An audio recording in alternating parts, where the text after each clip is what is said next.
Harvest. I'm the Community Gardens Manager, and I'm here to show you how to grow in your grow kit today. So you should have received a 20-pound bag of soil from Farm Dirt, which is nice aerated compost and garden mixed soil. You will have received your educational materials, your folder that has seeds and popsicle sticks in for labels, so set that aside. You'll receive a pair of gloves if you'd like to use them. Great. If not, toss them to the side. And you'll receive your organic Microlife organic fertilizer. So let's get going. So this is your grow bag. So this bag is where the soil is going to go. We're going to fold down the sides. And we're going to make sure that we open our bag of soil wherever is convenient. You can use your fingers, you can use a scissor, garden pruners, whatever you have on hand. Make sure you have help to do so. And then you're going to empty the soil into the bag.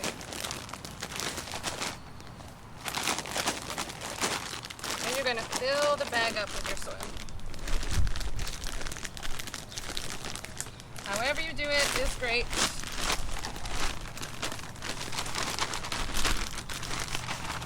Beautiful. Set that to the side and make sure you find the trash can. Make sure your handles are on the left and the right so you can move your grow bag. Fold down the sides once again. And make sure that you find a nice sunny location. So this should be outdoors. This should be somewhere you can get 6 hours of sunlight. You're going to make sure that the clumps of the soil you break up a little bit with your hands.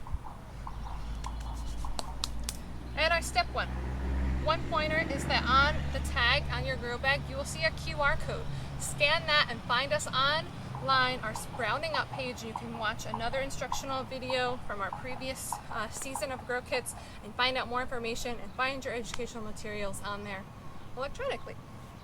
So our first step, we're going to plant our tomatoes. The tomatoes that you are given are going to be probably quite tall. Some of them might be yellowing. They've just been in this small 4-inch pot too long. So you want to turn the plant upside down with your 2-piece fingers, squeeze it out, and we're going to do something what's called tickling the roots.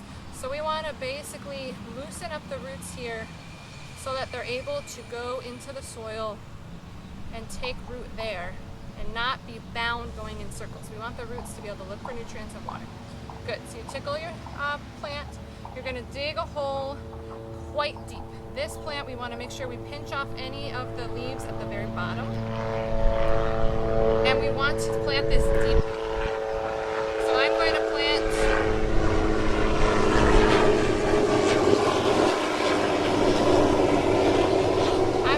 plant as deep as this first stem here, because the tomato plant can actually put down roots along the stem. And some of you might be even seeing that already. I'll bring this closer. So you can actually see roots starting to form along here. So the tomato will root in the soil. So you want to plant deeply here, cover it all the way up to this first stem. And so it might be more side-lying, and that is fine. Ideally, you have your plant in the center, and if it's too off-center, you need to move your hole over. So you can plant nice and deeply and gently pat down. Good. So once your tomato is covered, make sure the soil is all the way up, basically as deep as you can, and ensure that all of the stem is covered. Good. Our next step will be to use our fertilizer, which I actually missed a step here. So you will want to use about half of your bag inside the soil mixed up.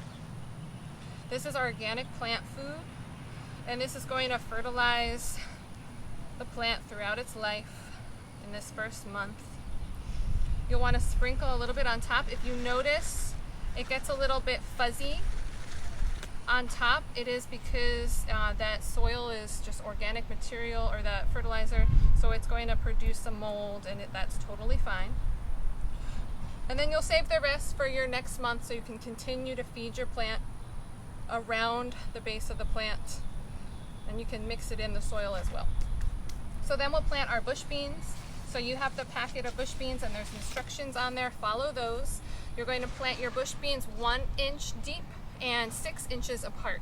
There might be too many seeds in here for your grow bag. So if that's the case, you'll want to relocate some plants or just take them out, send them to the compost, and keep about 2 or 3 plants in your grow bag.